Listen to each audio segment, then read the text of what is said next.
Happy Camper Radio, episode 29. Come on, let's go camping.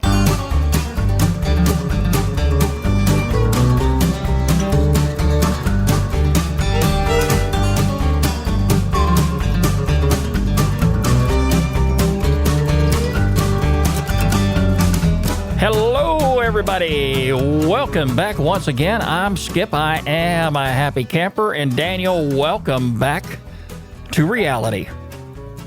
Yeah. I guess I should turn your microphone up. That would help, wouldn't it? Man, whatever. Well, you know, that's what happens when you're... Anyway. Yeah, we won't get into that. That's exactly what happens when you're gone for 2 weeks and I'm looking at the empty chair. And I'll tell you what, it was very strange not having you here in the studio last week. Oh, yeah.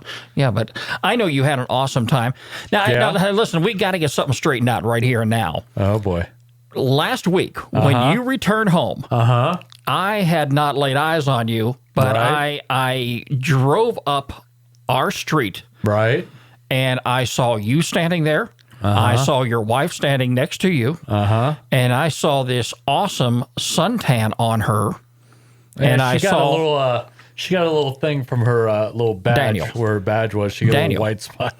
I saw no suntan on you. Oh, that's ridiculous. That leads me to believe... Do I need to post pictures, Skip? Daniel, that leads me to believe two things happened, okay? Yeah. Either you found a nice shady tree to sit under the whole week you were gone, or you spent an awful lot of time inside that pop-up RV of yours. Well, you know, we haven't talked about it, but...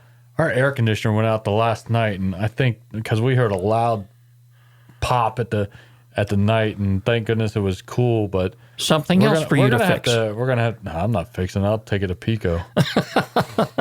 Hey, they did you up right before. I'm sure they'll do it again. Yeah. All right. Hey, anyway, it's glad to have you back here in the studio here. 404-537-2267 is the phone number to Happy Camper Radio. You can give Daniel and I a call any time of the day or night, whatever your heart desires. And you can also follow us on Facebook. Like us on Facebook. Follow us on Twitter. Daniel, you're messing with my script. What? Okay. Like us on Facebook. Follow us on Twitter at Camp Talker. Hey, maybe and we should add us to your circles on Google+. Hey, maybe we should open up a Vine account. A Vine account? Yeah, we could do like 6-second clips of our camping excursions. Daniel, I've got to do all... When you come up with all these crazy ideas, I'm the one who has to do the work. Oh, okay. It could be a joint thing. I'll do stuff. The day you lift a finger, the day you bring the day you bring my tools back home. On this show have been because of me. Wow. Let's not waste any time. For the first time on let's not waste any time. Let's go ahead and get our campfire lit here. I've been just dying to go ahead. I've got a cold. Because the temperature outside is just right for that. Oh, it is. Yeah. I did a bunch of burning the other day. I burned all our bills. How much fire, or how many Did you logs? see all that smoke? Oh, my God, there was so much smoke. Hey, how many logs did you burn when you were on the camping trip?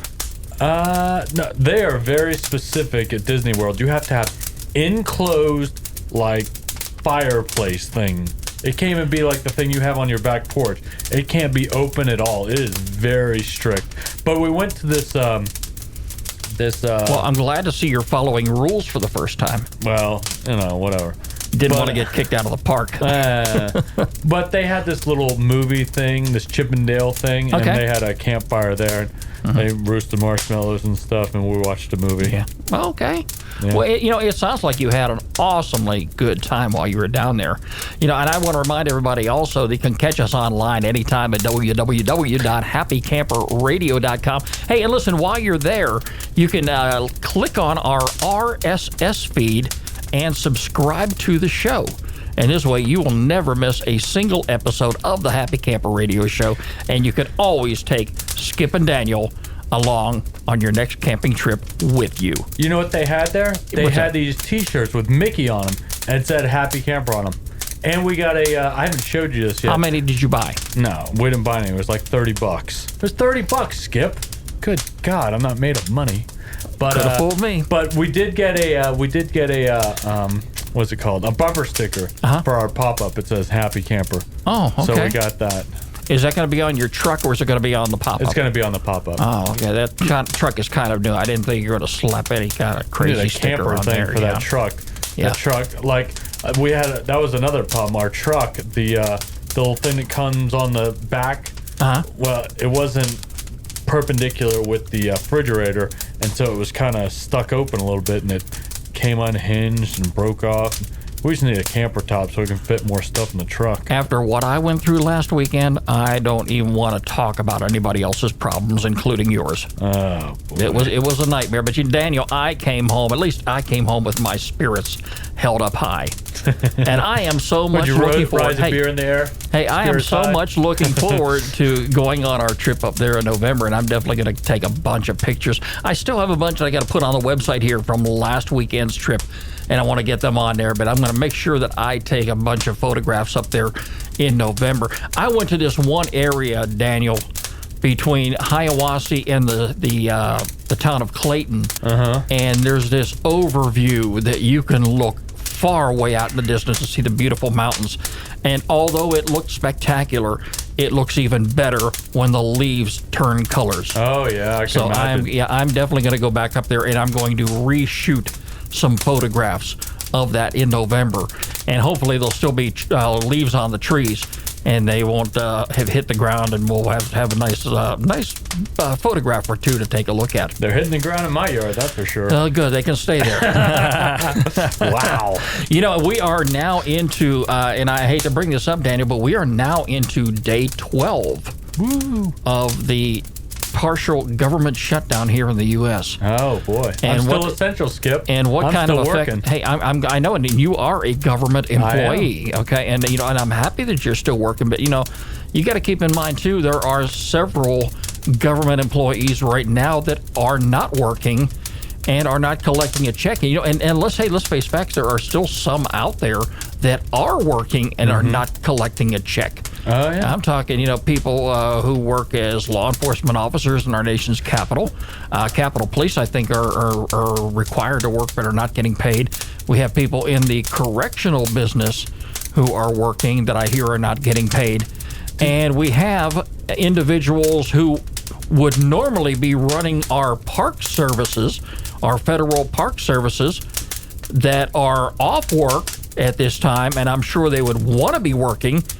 And because they're not there, the federal parks are closed, including many of the ones that we have featured here on the program since day one. Did you hear about that thing about, I think it was up in Kennesaw, Georgia, like this guy at the Civil War battleground? Oh, is this the guy that went out with a metal detector and he started digging up artifacts? And evidently. And you know something, Daniel? He found some too. Yeah. And I don't know what was going through his mind in the first place. Did he? He figured everyone was home. Everybody was home, and he was going to get away with it. Well, if you know it's wrong, don't do it in the first place, okay?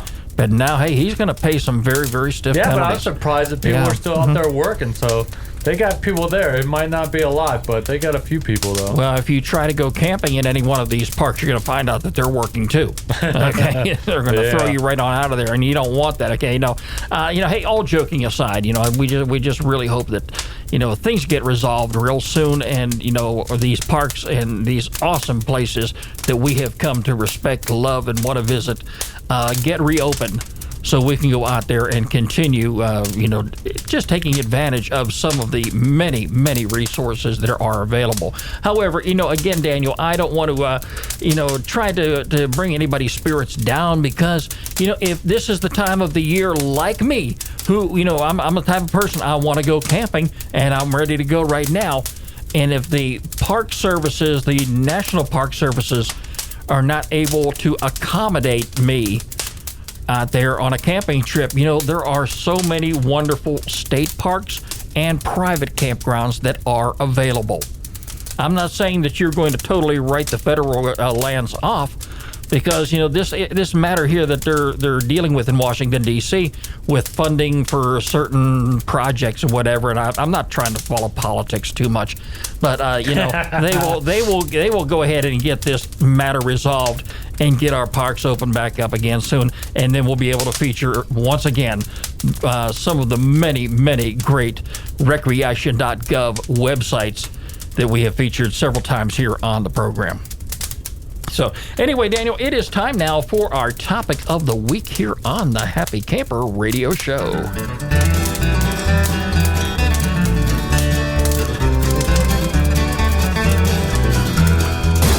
All right, Daniel. Now, I came up with this one here. Ooh. And I know, you kind of looked at me cross-eyed when I... No, it's exciting. Sounds exciting. This time of the year, it's a little bit different to go out there camping. And if you're not prepared for it, if you haven't done it before, okay, you've got to keep in mind that there may be certain elements out there that you're going to have to expect to cross your path. And I mean, you're going to have rain, you're going to have warm temperatures, you're going to have wind, and if you keep on camping into the months ahead, you're going to have snow. Now, these elements can cause crazy effects on your camping gear. And that's why I'm bringing up today the topic of tent repair and treatment. Now, Daniel, I know some individuals that would rather take their tent down, throw it in the trash, and buy a new one for $100. Bam, that's a smart person. That's a smart person. That's a very smart person. You just told me a little bit ago you weren't made of money. Hey. But that's a smart person to do that. No, one Daniel. Tent, that's it. Daniel, the whole idea here, okay, is if you have a repair that you need to do while you're out there camping, first of all, let us hope that it is just a small issue that you're dealing with and nothing big. But think about some of the things that could happen. Now, one of the biggest causes to damage, as far as the tent goes, is when you're setting your tent up and you are attempting to stake out your tent before you have it elevated. Before you attach the tent poles and get them stretched out. I'm going to tell you right now, Daniel, even though I have camped for years, I am guilty of this. And one thing you're going to learn, too, is if you stretch that tent too far and go to set up your poles, if you do not tear the flooring of your tent, you will find out that when you go to close or zip up the door and zip it up shut, that it's not going to do so. It's going to be stretched too tight. And you're going to have to pull those stakes out. You're going to have to reset everything. And that's going to take some time for you to do. So, you got to be careful. This is one of the causes to damage on your tent is stretching it. So whenever you're stretching that out, and again, I've always encouraged people, follow the manufacturer's recommendation when you're putting that tent up. And you really can't go wrong. But I'm sure it'll tell you in there just like it does on mine. Just don't stretch it too tight.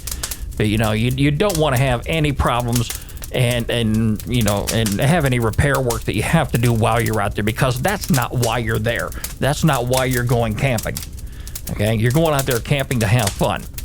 All right, another thing you want to do too is make sure that you don't place your tent over any sharp objects. We had that problem this past weekend because we were camping in an area where there are rocks, where there are small branches that are all over the ground, and you've got to place that area very carefully before opening up your tent and setting it over top of that area. And again, you're going to want to put a ground tarp down first.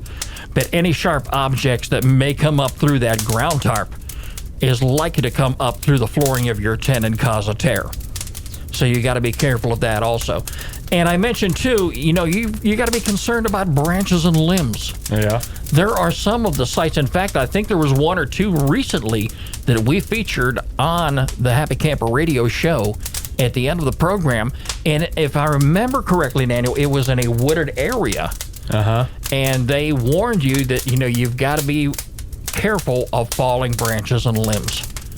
This is another thing that can tear a hole in your tent, depending upon the size of the branch. Right. And the last thing you really would want is to be sleeping in there and have one of those branches come down on top of you. Okay. That's why I'm in a pop-up. Well, that's one of the advantages that you do have, and I'm going to talk about that here in a moment. So you want to be mindful of the fact that because of some of the elements that are out there, you've got the rain, you've got the snow, you've got the wind.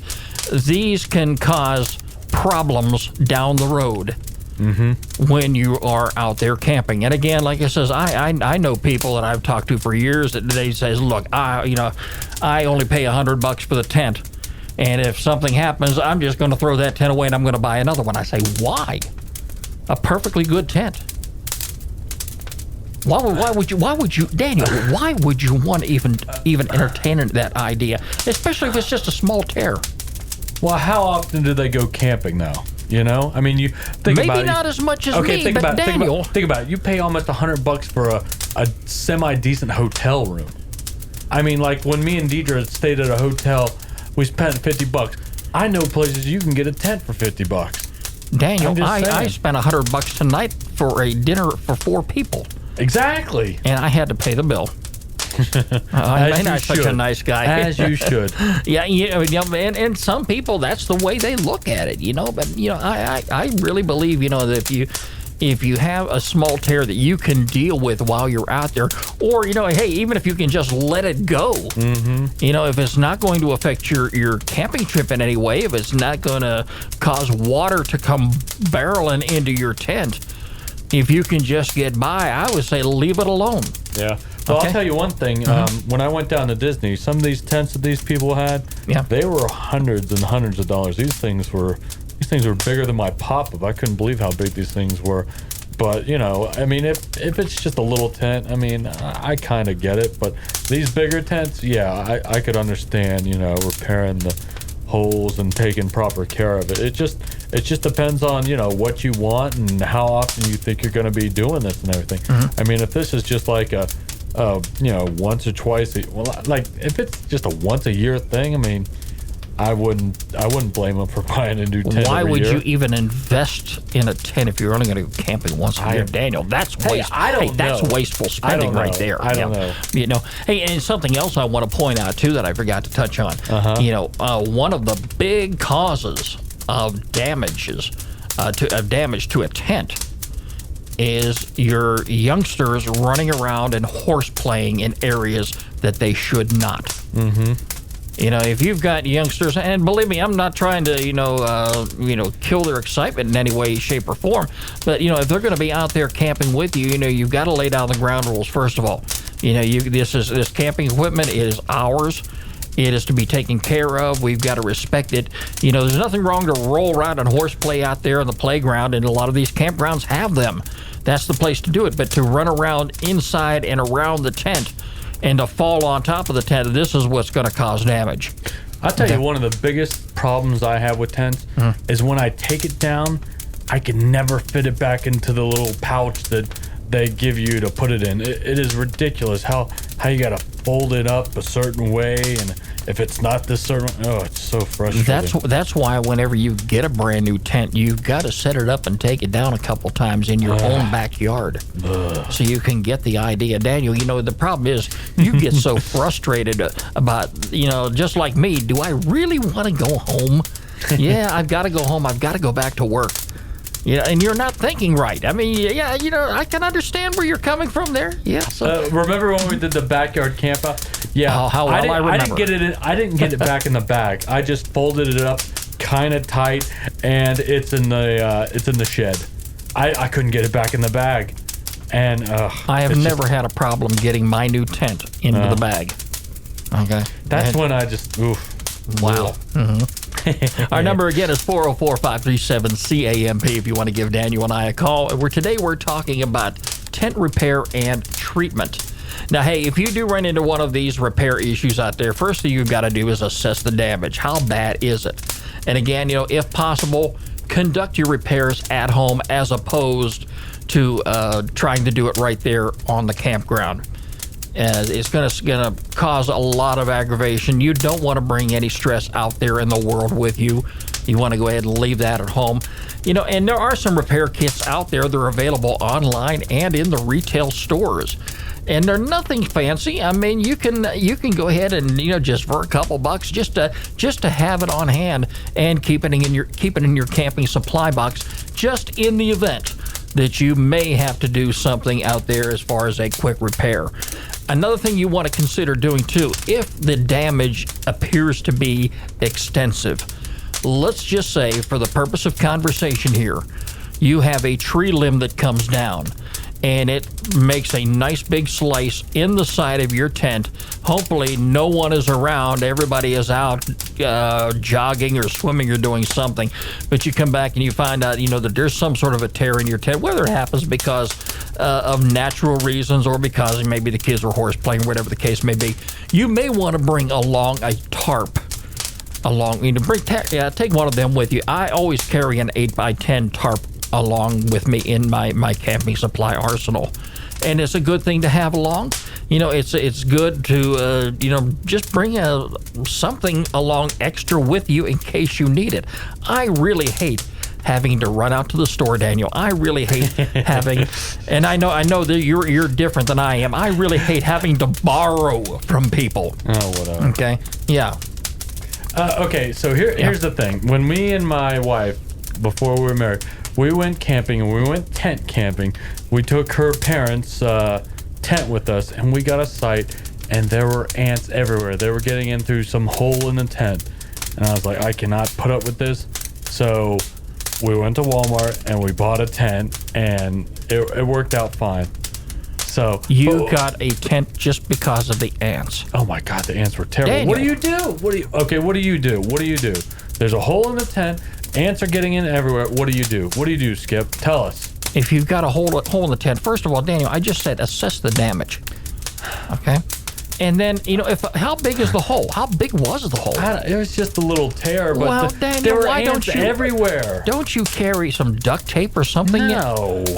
You could very easily. I didn't have anything. And Daniel, I always carry the bug repellent with me too. I do not need bugs crawling all over me. The tent we bought was a lot better, and it's the one I used on the backyard camp out. It was a nice how long ago was this? This was about 7-8 years ago. That has been a while. Yeah. And you still have that tent. Well, you've got an investment there. I never use it. I use it for the backyard camp out, and that's it. No, well, hold on to it because Deidre wants to upgrade to a trailer. She's not good with a pop-up. That's okay. That's okay. And just hold on to that tent because believe me, I have been there, done that. Things are going to come around full circle. You're going to want to go back to the primitive lifestyle, and you're going to want to sleep in a tent. I've done it. Okay. Yeah, I've had that. I've had that truck camper for the longest time, my friend, and believe me, I could not wait after a certain period of time that I just had to go back and relive my life in the camping world in a tent that I get to set up and I get to tear down. Hey, but I hate Danny. I bring everything it. but the kitchen sink with you. Hey, at least I have it with me. Sure. Oh boy. Hey, another thing we want to talk about too is weatherization. Mm-hmm. Now, there are several good products out there on the market if you want to go ahead and weatherize your tent. The tent that I had prior to the new one I bought, Daniel, again, my tent that lasted me 16, 17 years, maybe it was 18, I can't remember. I totally lost count. But when I first bought that, I found it necessary to weatherize that tent below the rain tarp that I put on, even though most of the time I did not have the rain tarp on because the weather was just fine. But, if I saw the clouds getting ugly up there, I put the rain tarp on. I really felt it, right from the very beginning, I should go ahead and weatherize any exposed areas of the tent that's going to fall below the bottom level of that rain fly. And it worked out well for me. And again, there's a lot of good products out there. Today, they make some that you just simply spray it on. And it's crystal clear. It's invisible. But it puts a nice coating and an extra level of protection, on your tent. Okay. All right. Now, the one that I used back then, it came in a jar and you brushed it on. And I went ahead and set my tent up on a very, very hot and sunny day in the front yard of my house. And I was so proud, Daniel, I had to show that tent off to everybody that drove by. And that's why I there goes the market value. Hey, there goes the neighborhood. Hey, but I'll tell you what, I was so proud of that tent, and and I set it up there, and I just went around with this brush, and it took a number on me, because I was down there on the ground, and I was just doing a very, very careful job of making sure that I did not miss any spots at all. Okay, so that worked out well for me. But hey, take a look at some of the stuff that's on the market out there. I'm not going to choose any particular product over another because there's a lot of good stuff there. And Daniel, the whole thing is continued maintenance of your tent. Your camping equipment, just like anything you own, is an investment. Mm-hmm. It's something that you are going to maintain. It's something you're going to take care of. And the same thing goes with that pop-up camper of yours. Yeah. You had issues right before you took off. Yeah. And who did you come? Whose door did you come knocking on? Oh boy. Okay. You want to get into this? We really don't, because your wife is not here to add her 2 cents to it. Hey, the lights worked fine. We had a problem with the taillights, and it took us all night, but we had to change some fuses out, and we were fine. Now I got to worry about the air conditioner. Daniel, isn't that terrible that the fact that you've got this pop-up camper that is so old, and it has been through so much, even with a previous owner, that you come to find out there was very little wrong with your pop-up camper, and you just had a pickup truck with a bunch of blown fuses. Okay. How terrible is that? Yeah. It's so terrible. Yeah, it really is. We got to get that air conditioner fixed, though.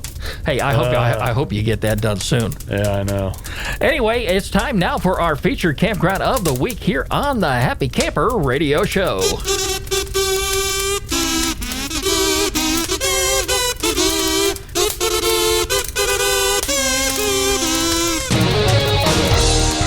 Daniel, you and I were looking at this campground right before we kicked the show off, and we come to find out it's really not too far from us. Yeah. It is not a federally funded campground, which I would not even consider. It is a 3-day weekend for me there, Skip. It is. Well, hey. Columbus Day is upon us. Daniel, pull that tent out of your tool shed and take your wife camping. We are going to go to Lake Guntersville State Park in Alabama. Now, this campground is in very close proximity to Huntsville, and it is a campground that sits on a 69,000-acre lake. It is wonderful. I've got it right here on our website. Just click on the featured campground tab and take a look at all that they have to offer there. I love this one picture here, and I'll tell you, it looks like either a spring or a fall picture, and it's just absolutely beautiful.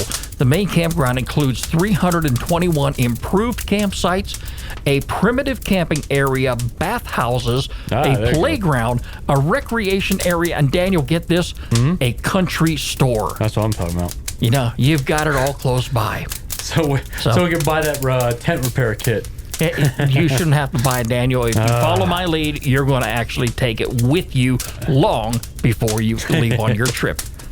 I'm going to have to open up that box someday and just show you everything I've got in there. And maybe you'll stop shaking your head that I carry too much stuff. Okay. Yeah, anyway, the all-improved campsites have water and electric hookups. They have picnic tables, grills, a fire ring. They got and sewage? some sections do have sewer hookups. All right. It's a great place to go camping. It's not too far away from anywhere in the southeast. So if you're looking for a great place to go camping anytime soon, consider Lake Guntersville State Park. It's in the state of Alabama, and it is our featured campground of the week here on the Happy Camper Radio Show. And as always, if you have a campground that you would like Daniel and I to feature on the program, get in touch with us. Just go to our website at www.happycamperradio.com, or you can email me, Skip at happycamperradio, or Daniel at happycamperradio.com. Have you ever noticed how long it takes for him to catch on? Daniel, I've got a I didn't bring my mitt. I didn't have my mitt. You threw it up, I didn't catch it. Your catcher's mitt? Yeah, my catcher's mitt. You remember to bring a catcher's mitt, but you probably don't remember to bring any fuses for the truck. That makes a whole lot of sense. Oh, I got fuses. I got fuses to spare. Okay. We did have to buy lights for the camper, though. Yeah, well, hey, you're learning your lesson. Anyway, hey, Daniel, it's great to have you back. And it's great to have all of our listeners joining us here on the Happy Camper Radio Show. The Happy Camper Radio Show is a presentation of Skip Huber Productions. I'm Skip. I am a happy camper. And you, my friends, can be one too. We'll catch you next week. You're listening to Happy Camper Radio.